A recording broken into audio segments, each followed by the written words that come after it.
অপলক্ষীনভাবে তাকিয়ে আছে। চেহারায় স্বাভাবিক ভাব, কিন্তু উনি এভাবে তাকিয়ে থাকাতে আমার খুব অস্বস্তি হচ্ছে। আচমকাই চেহারায় পরিবর্তন হয়ে গেল। চোখ মুখ লাল করে হঠাৎ ধমক দিয়ে আমাকে বলে, এই মেয়ে, নিজেকে কি ভাবো? হ্যাঁ, খুব চালাক তাই না? তুমি কি ভেবেছ তোমার এই রূপের ডালি আমার সামনে মেলে ধরলে আমি গলে মোম হয়ে যাব? দেখো, আমি সেই ধরনের ছেলে না। তোমার এই বাজে অভ্যাসগুলো না খুবই বিরক্তকর। আজ দুপুরে তুমি ইচ্ছে করেই আমার সাথে ধাক্কা খেয়েছো, তারপর যা চেয়েছো তাই হয়েছে। কি ভেবেছ এসব করে আমাকে নিজের করে নেবে? তোমার এই মনের আশা কোনো দিনও পূরণ হবে না। নিহাত, আমার দুটো বাচ্চা আছে বলেই আমি তোমাকে বিয়ে করেছি। তা না হলে আমি কোনো দিনও তোমাকে বিয়ে করতাম না। শুধু তোমাকে কেন, তোমার থেকেও বিশ্বসুন্দরী চলে আসলেও আমি বিয়ে করতাম না। তুমি এসব চাল চেলে আমার স্ত্রীর জায়গা কোনো দিনও হাসিল করতে পারবে না। ভালোবাসা বোঝো? একটা ছেলে যখন একটা মেয়েকে তার সর্বোচ্চ দিয়ে ভালোবাসে তখন সে তাকে কখনো ভুলতে পারে না। আমি ঈশাকে আমার থেকেও বেশি ভালোবাসতাম। ওকে ভোলা আমার পক্ষে কোনোভাবেই সম্ভব না। তাই বারবার বলছি, আমার থেকে দূরত্ব বজায় রাখো। নেক্সট টাইম এমন কিছু করবে না যাতে আমি বাধ্য হই তোমাকে এই বাড়ি থেকে বের করে দিতে। আর তোমার ছলা কলা তোমার কাছেই রাখো, আমার উপর প্রয়োগ করতে এসো না, তাহলে কিন্তু এর ফল ভালো হবে না। তোমাকে বিয়ে করেছি আমার বাচ্চার দেখাশোনা করার জন্য, আমার বউ হওয়ার জন্য না। কথাটা যেন মনে থাকে। এবার যেতে পারো। ওনার কথাগুলো শুনে আমি পাথরের মুক্তি হয়ে গেছি। চোখ দিয়ে টপ টপ করে জল পড়ছে। আমি তো ইচ্ছে করে ওনাকে ধাক্কা দেইনি, উনি তো নিজে থেকে আমার সামনে এসে পড়েছে। আমি তো স্বামীর অধিকার চাইনি, তাহলে উনি আমাকে এতগুলো কথা কেন শোনালো? আমি বসে বসে এসব কথা ভাবছি। আমাকে এভাবে বসে থাকতে দেখে উনি আবার বলেন, কি হলো, যাচ্ছ না যে? এত কিছু শোনার পর কিছু কি বলার আছে? আমি কান্নাজড়িত গলায় বললাম, আপনি আমাকে ভুল বুঝছেন, আমি সত্যি বলছি, বিশ্বাস করুন, আমি আপনাকে ইচ্ছে করে ধাক্কা দেইনি। এই বাড়িতে আসার পর থেকে যা যা হয়েছে সব এমনিতেই হয়েছে। আমি ইচ্ছে করে কোনো কিছু করিনি। আর আমি এই বাড়িতে আপনার বউ হয়ে এসেছি আপনার জন্য না, শুধুমাত্র বাচ্চা দুটোর দিকে তাকিয়ে। আপনি আমাকে তাড়িয়ে দিলেও আমি এই বাড়ি ছেড়ে কোথাও যাব না। এই বলে আমি চোখের পানি মুছে রুম থেকে বেরিয়ে রান্নাঘরে চলে যাই। সেখানে গিয়ে ইচ্ছে মতো কান্না করি। প্রতিদিন এত অপমান কিভাবে সহ করব? কেনই বা উনি বারবার ইচ্ছে করে আমাকে অপমান করছে? উনি কি চান না আমি এই বাড়িতে থাকি? কিন্তু আমি যে এখন পিছনে ফিরে যেতে পারবো না। আমি যে নিজের ইচ্ছায় এসেছি এখানে, নিজের ইচ্ছায় ওনাকে বিয়ে করেছি শুধুমাত্র বাচ্চা দুটোর জন্য। আমি যে ওদের মায়ায় পড়ে গেছি, ওদের ছেড়ে যাওয়ার কোনো প্রশ্নই ওঠে না। যাব না আমি। আমাকে তাড়িয়ে দিলেও আমি যাব না। কি ভেবেছেন উনি আমাকে এভাবে অপমান করে এই বাড়ি থেকে তাড়িয়ে দেবে? সে আশা ওনার কোনো দিনও পূরণ হবে না। আমি হতে দেব না। আমার মেয়েদের থেকে আমাকে আলাদা করবে? দেখা যাক না কে কতদূর এগোতে পারে। এসব ভাবতেই মনটা হালকা হয়ে গেল। আমি চোখে মুখে পানি দিয়ে নিজেকে ফ্রেশ করে নিলাম। তারপর বাচ্চাদের জন্য দুধ গরম করে ফিটারে ভরে মায়ের রুমে চলে গেলাম। শাশুড়ি মা আমাকে দেখেই চিন্তায় পড়ে গেলেন। তিনি খুব ভালো করেই বুঝতে পারলেন ওনার ছেলের সাথে আমার কিছু একটা হয়েছে, কিন্তু তিনি আমাকে কি বলে সান্ত্বনা দেবেন সেটাই খুঁজে পাচ্ছে না। তাই চুপচাপ বসে রইলেন। অন্য প্রসঙ্গে আমার সাথে কথা বলতে লাগলেন। রাতে সবাই একসাথে খেতে বসলাম। প্রতিদিনের মতো আমি সবাইকে খাবার বেড়ে দিচ্ছি। ইচ্ছে ছিল শুধু শাশুড়ি মাকে খাবার দিয়ে বসে পড়ব, কিন্তু ব্যাপারটা খারাপ দেখায়, তাই অনিচ্ছা থাকা সত্ত্বেও ওনার প্লেটে খাবার বেড়ে দিলাম। উনি এক নজর আমার দিকে তাকিয়ে খেতে শুরু করলো। আমি কিছু না বলে রান্নাঘরে চলে গেলাম। তারপর ওনারা খেয়ে যে যার রুমে চলে গেল। আমি এসে খেয়ে নিলাম। তারপর সবকিছু গুছিয়ে দুটো ফিটার নিয়ে রুমে চলে এলাম। এসে দেখি উনি খাটে শুয়ে আছেন, পাশে বাচ্চারা ঘুমিয়ে পড়েছে। আমি কোনো কথা না বলে ফিটারগুলোকে টাওলে মুড়িয়ে বালিশের কাছে রেখে শুয়ে পড়লাম। আমাকে এভাবে চুপচাপ শুয়ে পড়তে দেখে ফাহিম বুঝতে পারলো আমি রেগে আছি। সে মনে মনে বলে, সন্ধ্যার দিকে মনে হয় একটু বেশিই বলে ফেলেছি, এমন করে বলা উচিত হয়নি আমার। হয়তো সে ইচ্ছে করে করেনি, আমার বুঝতে ভুল হয়েছে। কিছুক্ষণ নানান কথা ভেবে আমাকে উদ্দেশ্য করে বলে, এই মেয়ে, ঘুমিয়ে পড়েছ নাকি? এই মেয়ে কথাটা শুনে মেজাজ খারাপ হয়ে গেল আমার। কতবার বলেছি আমার নাম আছে, আমাকে শুধু শুধু এই মেয়ে ডাকবেন না। চুপচাপ শুয়ে মনে মনে কথাগুলো ভাবছি। এদিকে উনি আমাকে চুপ দেখে আবার বলে, এই মেয়ে, কি হলো, কথা বলছো না কেন? এবার আমি আর চুপ থাকতে পারলাম না। আমি বললাম, এই যে শুনুন, আমার না একটা নাম আছে, সেটা নিশ্চয়ই জানেন। ফাহিম বলে, জানি তো। তো আমি বললাম, তাহলে নাম ধরে ডাকুন না, কেন শুধু শুধু এই মেয়ে করছেন? ফাহিম বলে, অত নাম ধরে ডাকতে পারবো না, যখন যেভাবে ডাকবো সেভাবে কথার উত্তর দেবে। আমি বললাম, তাহলে কি আমাকে পাগল ছাগল বলে ডাকলেও উত্তর দিতে হবে? ফাহিম বলে, তুমি তো খুব বাচাল, এত কথা বলো কেন? আমি বললাম, বারে, এখন আমি বাচাল হয়ে গেলাম? আমি তো আপনার সাথে কথাই বলছি না, আপনি তো আমার সাথে আগে কথা বললেন। আমার কথা শুনে ফাহিম মনে মনে বলে, ভেবেছিলাম খারাপ ব্যবহারের জন্য সরি বলবো। এই তো দেখছি পায়ের সাথে পা লাগিয়ে ঝগড়া করতে বসে আছে। আমি বললাম, কি হলো? এই মে করে কেন ডাকছিলেন? কি দরকার বলুন? ফাহিম বলে, ডেকেছিলাম এক কাপ কফি খাবো বলে, কিন্তু তুমি তো পায়ের সাথে পা লাগিয়ে ঝগড়া শুরু করে দিয়েছো। আমি বললাম, ও, আগে বলবেন তো। এই বলে আমি উঠে চলে গেলাম ওনার জন্য কফি আনতে। কফি খাওয়ার কথা শুনে একটু অবাকই হলাম, কারণ রাতে ঘুমোতে গিয়ে কখনো উনি কফি খান না। আজ হঠাৎ কফি চাইছেন। কে জানে রে বাবা, মানুষের মতিগতি বোঝা বড় দায়। আমি কফি বানিয়ে রুমে এসে দেখি উনি বারান্দায় দাঁড়িয়ে আছেন। আমি গিয়ে বললাম, এই নিন আপনার কফি। ফাহিম আমার দিকে এক নজর তাকিয়ে কফিটা নিয়ে নিল। আমি কফি দিয়ে চলেই আসছিলাম, তখনই ফাহিম বলে, কি ব্যাপার, চলে যাচ্ছ যে? আমি বললাম, কেন, আর কিছু লাগবে? ফাহিম বলে, না, তবে আমার পাশে একটু থাকো, আজ খুব নিজেকে একাকী লাগছে। ওনার কথা শুনে ওনার উপরে থাকা সব রাগ উধাও হয়ে গেল। বুকের ভেতরটা মোচড় দিয়ে উঠল কষ্টে। যতই উনি আমাকে বকা দিক, তবুও তো উনি আমার স্বামী। আমি চুপচাপ ওনার পাশে গিয়ে দাঁড়ালাম। ফাহিম আমার দিকে এক নজর তাকিয়ে বলে, সন্ধ্যার ব্যবহারের জন্য আমি খুবই দুঃখিত।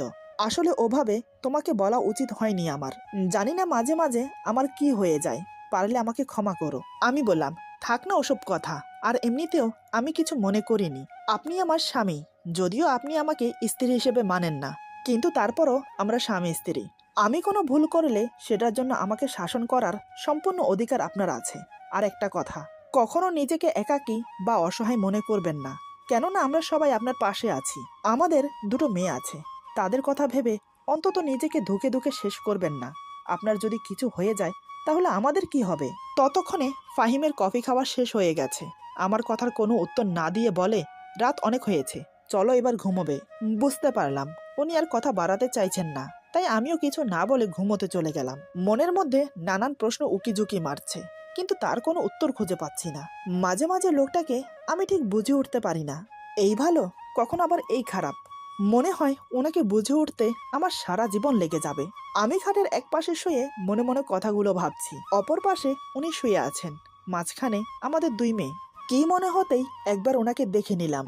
দেখে উনি অন্যদিকে ফিরে শুয়ে আছেন, হালকা নিঃশ্বাসের শব্দ ভেসে আসছে। বুঝতে পারলাম উনি ঘুমিয়ে গেছেন। আমি অন্যদিকে ফিরে ঘুমানোর চেষ্টা করলাম। কিছুক্ষণের মধ্যেই দু চোখ জুড়ে ঘুম নেমে এলো। সকালে উনার আগে আমার ঘুম ভাঙলো। বিছানা ছেড়ে উঠে ওয়াশরুমে চলে গেলাম ফ্রেশ হতে।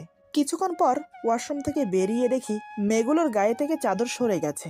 যেহেতু উনি ঘুমোচ্ছেন তাই আমি পাশ ঘুরে গেলাম না, ওনার উপর দিয়ে ঝুঁকে মেয়েদের গায়ে চাদর টেনে দিতে লাগলাম। কিন্তু বিধিবাম, যেই না আমি ঝুঁকেছি হঠাৎ উনি নড়ে চড়ে ওঠে। এটা দেখে আমি তৎক্ষণাৎ সরে আসতে চাইলাম, কিন্তু হাতের ভার সামালতে না পেরে ওনার উপর পড়ে যাই, আর উনি সেই সুযোগে আমাকে শক্ত করে জড়িয়ে ধরে নিজের বুকের সাথে মিশিয়ে নিল। ঘটনাটা এত তাড়াতাড়ি হয়ে গেল যে নিজেকে সরিয়ে আনার চেষ্টা করেও ব্যর্থ হলাম। এদিকে উনি আমাকে বুকে নিয়ে চাদর দিয়ে আমাকে ঢেকে দিল। এক পা আমার পায়ের ওপর তুলে দিয়ে দু হাতে আমাকে শক্ত করে বুকের সাথে জড়িয়ে রাখলো।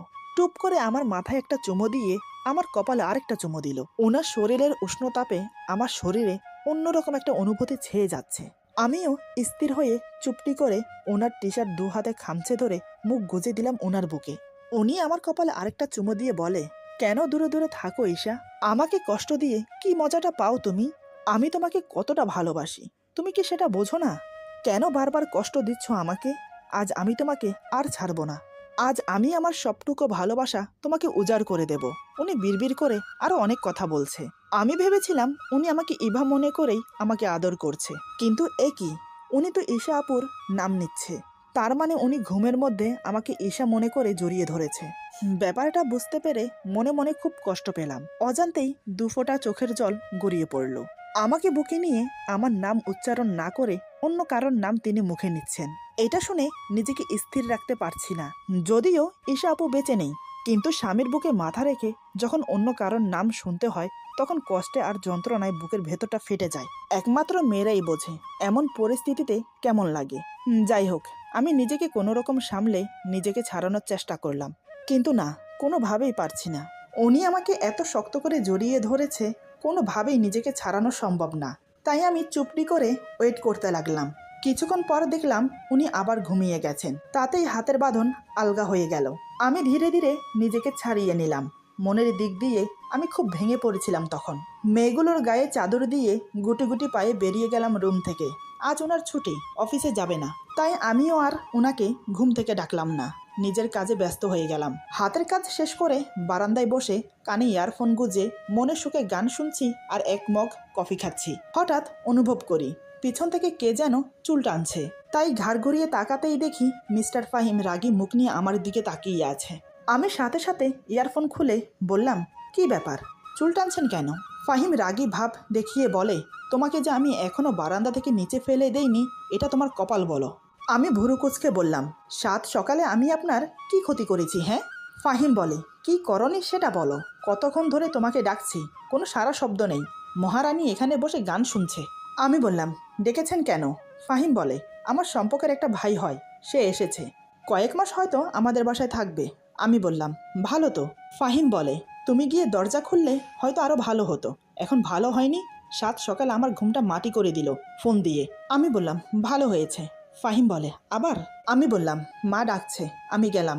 এই বলে বারান্দা থেকে চলে না আসলে আজকে এমন ঝগড়া লাগতো যে আশেপাশের মানুষ এক জায়গায় জড়ো হতো। তার চেয়ে ওনার কাছ থেকে দূরত্ব বজায় রাখা ভালো। আমি নিচে এসে সব রান্নাবান্নার কাজ সেরে রেখেছি। শাশুড়ি মার পায়ে ব্যথা, তাই তার রুমে খাবার দিয়ে এসে ডাইনিং টেবিলে খাবার সাজিয়ে ফাহিমকে ডাকতে যাওয়ার আগেই সে হাজির হয়েছে। সাথে তার দুঃসম্পর্কের ভাই সেও এসেছে। তাকে দেখিয়ে বলে, এ হলো তমাল, আমার ভাই হয়। আমি বললাম, জি, আসসালামু আলাইকুম। তমাল আমার দিকে অবাক চোখে তাকিয়ে বলে, ওয়ালাইকুম সালাম ভাইয়া, নতুন ভাবি দেখতে বেশ সুন্দরী।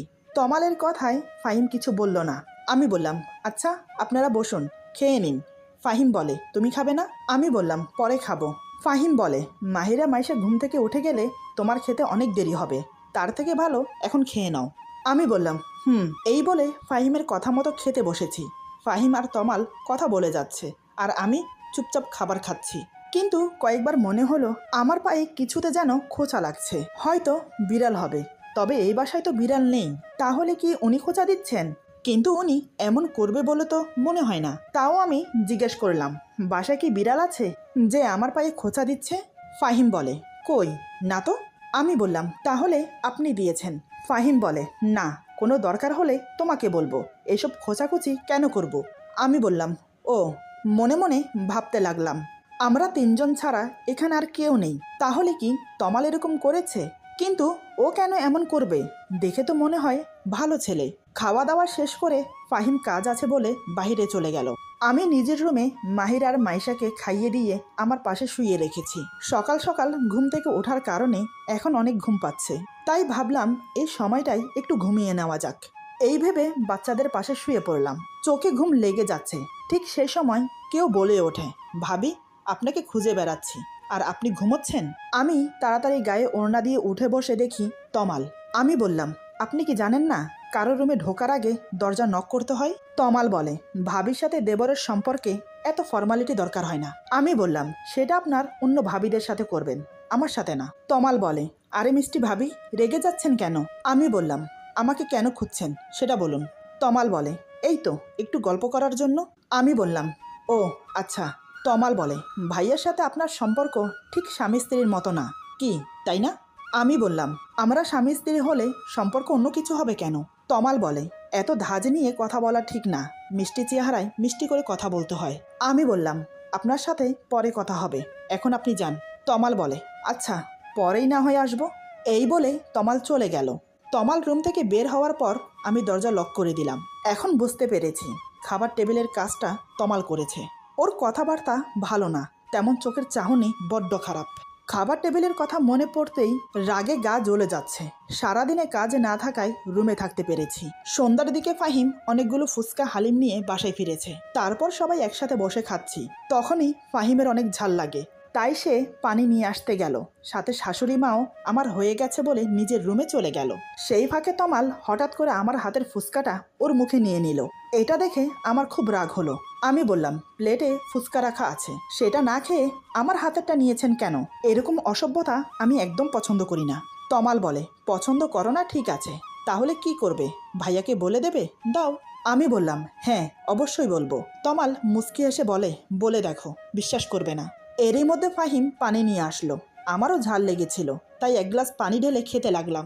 এই সুযোগে তমাল বলে, ভাবির এত ঝাল লেগেছে, তাও কিন্তু ফুচকা খাওয়া ছাড়েনি, এমনকি আমার হাতেরটাও নিয়ে খেয়েছে। তমালের কথা শুনে মন চাচ্ছে ওর গালে একটা থাপ্পড় বসিয়ে দেই, কিন্তু না, ফাহিম ওকে ভালো ছেলে বলে জানে।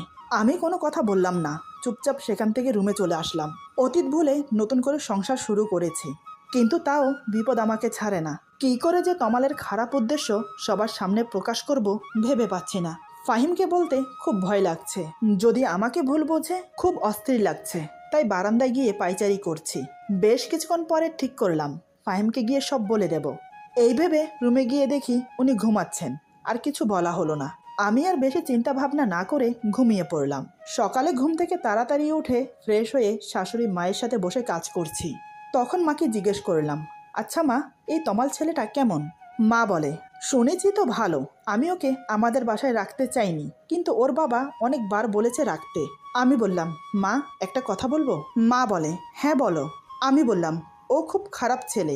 তারপর তমাল যা যা করেছে সব মাকে বললাম। আমার মুখে সব শুনে মা তো রেগে মেগে আগুন। মা বলে, আমি এক্ষুনি ওর ব্যবস্থা করছি, দাঁড়া। এই বলে মা রেগে গিয়ে ফাহিমের কাছে যাবে, কিন্তু আমি তাকে যেতে না দিয়ে বললাম, ও মিথ্যে কথা বলে পার পেয়ে যাবে, নয়তোবা আমাকে দোষী করবে। তাই আমি ভাবছি ওকে হাতে নাতে ধরিয়ে দিতে হবে। তবে মা, আজই আমাদের বাসায় ওর শেষ দিন। এমন সময় মাহিরা মাইশার কান্নার আওয়াজ শুনতে পেলাম। আমি হাত ধুয়ে তাড়াতাড়ি রুমে চলে গেলাম। রুমে এসে দেখি ফাহিম ওদের কোলে নিয়ে সামলাচ্ছে। আমি বললাম, ওদের আমার কাছে দিয়ে নাস্তা খেতে যান। ফাহিম বলে, আমার মেয়েরা কিছু খায়নি, সেদিকে তোমার খেয়াল আছে? আমি বললাম, বারে, আমার খেয়াল থাকবে না তো কার থাকবে? আপনি ওদের খেয়াল রাখেন নাকি? সব কাজ তো আমিই করি। ফাহিম বলে, এই, আমাকে একদম কথা শোনাবে না, বাচ্চাদের খাওয়ানো তেমন কঠিন কিছুই না। আমি বললাম, ও তাই নাকি, এই নিন ফিটার, এখন ওদের খাইয়ে দিন। ফাহিম বলে, এই বলে আমার হাত থেকে ফিটার নিয়ে মাহিরার মুখে ধরেছে, কিন্তু দুধ মুখে যাচ্ছে না, মুখের দুই পাশ দিয়ে পড়ে যাচ্ছে, আর মাহিরা কাঁদছে। যখন দেখে তার ধারায় হবে না, তখন বলে, আচ্ছা শোনো, তুমি ওকে খাইয়ে দাও, আমার অফিসে যেতে লেট হয়ে যাচ্ছে। আমি হো হো করে হেসে বললাম, দেখলেন তো, বাচ্চাদের খাওয়ানো অত সহজ না, তাও আবার একসাথে দুজন। ফাহিম বলে, আমার সময় নেই, নয়তো আমি পারতাম। আমি বললাম, মচকাবেন তবুও ভাঙবেন না। ফাহিম কথা ঘুরানোর জন্য বলে, ওদের খাইয়ে দিয়ে তাড়াতাড়ি আমার জন্য খাবার বাড়ো। এমন সময় দরজায় নক করে তমাল বলে, ভাইয়া আসবো? ফাহিম বলে, হ্যাঁ ভেতরে আয়। তমাল বলে, তুমি অফিসে যাবে কখন? ফাহিম বলে, এই তো একটু পরে। কেন? তমাল বলে, তোমার সাথে আমিও যাব, কারণ তোমার অফিসে ইন্টারভিউ আছে, ওখানে চাকরি হলে ভালোই হবে। ফাহিম বলে, কেন, অফিসের পাশে কি বাসা ঠিক করেছিস? তমাল বলে, না, এই শহরে তেমন কিছুই চিনি না, আগে তোমাদের বাসায় যদি কয়েকদিন থেকে। ওর কথা শেষ হওয়ার আগেই ফাহিম বলে, হ্যাঁ থাকতে পারিস, কোনো সমস্যা নেই। তমাল আমার দিকে তাকিয়ে রহস্যময় হেসে বলে, আচ্ছা। এই বলে তমাল রুম থেকে চলে গেল। এতক্ষণ আমি বাচ্চাদের কোলে নিয়ে মুখ ঘুরিয়েছিলাম। ফাহিম রেডি হয়ে আমাকে বলে, বিয়ের পরে তো বাবার বাড়ি যাওনি, কালকে শুক্রবার আছে, যদি যেতে চাও তাহলে নিয়ে যাব। আমি ওনার কথা শুনে একগাল হেসে বললাম, সত্যি নিয়ে যাবেন তো? ফাহিম বলে, হ্যাঁ। আমি বললাম, আমি কিন্তু কয়েকদিন থাকবো। ফাহিম বলে, মানে? তুমি কয়েকদিন থাকলে আমার মেয়েদেরকে কে দেখবে শুনি? আমি বললাম, ওদের আমার সাথে নিয়ে থাকবো। ফাহিম বলে, না, সকালে যাব আবার বিকেলে চলে আসব। আমি বললাম, না, এমনটা হয় নাকি? এতদিন পরে যাব আর 2 দিন থাকবো না? আমি কিন্তু 2 দিন থাকবো, তাও বাচ্চাদের নিয়ে। ফাহিম বলে, তাহলে যাওয়ার দরকার নেই। কথাটা বলে রুম থেকে হন হন করে বেরিয়ে গেল। আমি তো ওনার কথা শুনে অবাক হয়ে তাকিয়ে আছি। এভাবে কেউ কাউকে মুখের উপর না বলে? তবে ওনার কথা শুনে এটা বুঝলাম উনি আমাকে যেতে দেবে না। আমিও আর রুমে বসে না থেকে ওনার পিছন পিছন গেলাম। তারপর ডাইনিং টেবিলে সবাই একসাথে বসে খাচ্ছি। তখনই হঠাৎ ফাহিম মাকে বলে, মা, কালকে আমরা সবাই ইভার বাবার বাড়িতে যাব। মা বলে, আমার যাওয়ার দরকার নেই, তোরা যাস। ফাহিম বলে, না, সবাই যাব। তারপর তমালের দিকে তাকিয়ে বলে, তুইও যাবি? তমাল বলে, আচ্ছা ভাইয়া। আমি তো অবাক ওনার কথা শুনে। দেখলেন তো, আমি বলেছিলাম না, এই লোকটাকে বোঝা বড় দায়। এই তো একটু আগে রুমে আমাকে বলল যাওয়ার দরকার নেই, এখন আবার বলছে কাল যাবে। কি আজব রে বাবা। এতক্ষণ আমি অবাক হয়ে ওনার দিকে তাকিয়েছিলাম। হঠাৎ আমার চোখ পড়ল তমালের দিকে। দেখি তমাল বজ্জাত হারামি আমার দিকে তাকিয়ে মুচকি হাসছে। ওর হাসির পেছনে লুকিয়ে আছে খারাপ উদ্দেশ্য, কিন্তু সেটা হতে দেওয়া যাবে না। হঠাৎ অনুভব করি আমার পায়ের উপর কেউ পা রেখেছে। কেউ বলতে এটা তমাল ছাড়া আর কেউ না। তাই আমিও পা সরিয়ে একটা লাথি মারি ওর পায়ে। তমাল ব্যথায় চেঁচিয়ে বলে, উফ, পা মনে হয় গেল।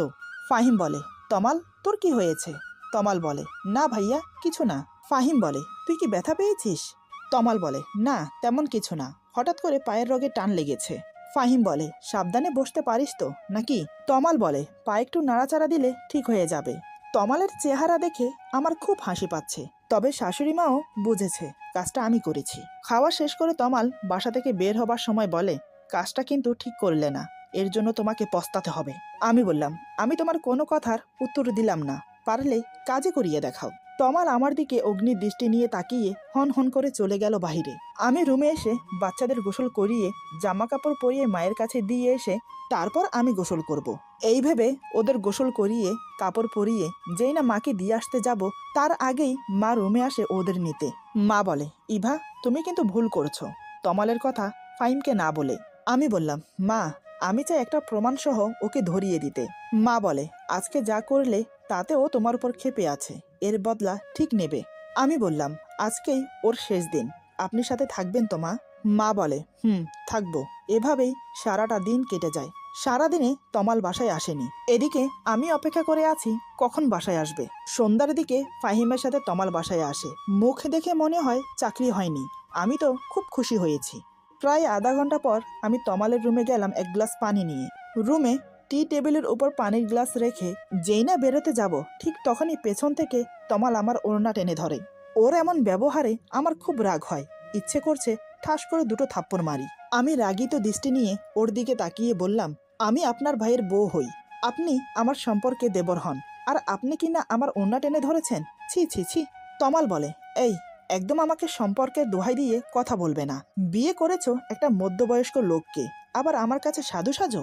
আমি বললাম, আপনাকে ভালোভাবে বলছি, আমার ওড়না ছাড়ুন, নয়তো আমি চিৎকার করব। তমাল মুচকি হেসে বলে, চিৎকার করো, আমি বলবো তুমি আমার সাথে সম্পর্কে জড়াতে চাও। আমি বললাম, আপনার মতো নিচু মনের মানুষ একটাও দেখিনি। তমাল বলে, তোমার জন্য নিচু মনের মানুষ হতে হয়েছে। তুমি জানো, প্রথম যেদিন তোমাকে দেখেছি সেদিন থেকে তোমাকে পাওয়ার জন্য মন হাহাকার করছে। তোমাকে ফাহিমের সাথে দেখতে পারি না, ও তোমার থেকে বয়সে অনেক বড়। আমি তোমাকে খুব সুখে রাখতে পারবো, যা ফাহিম কখনো পারবে না। তুমি রাজি হয়ে যাও, আমরা অনেক দূরে চলে যাব। ওর কথা শুনে আমি আমার রাগটা কন্ট্রোল করতে পারলাম না। দুই গালে ঠাস করে থাপ্পড় লাগিয়ে বললাম, তোকে এই কয়দিন অনেক সম্মান দিয়েছি, কিন্তু তুই সম্মানের যোগ্য না। আর কি বললি? ফাহিম আমাকে সুখে রাখতে পারবে না, তাই না? তাহলে শোন, তুই এক যুগ তপস্যা করলেও ফাহিমের মতো হতে পারবি না। ফাহিম আমাকে যতটা সুখে রেখেছে তা আগে কোনো দিনও থাকিনি আমি।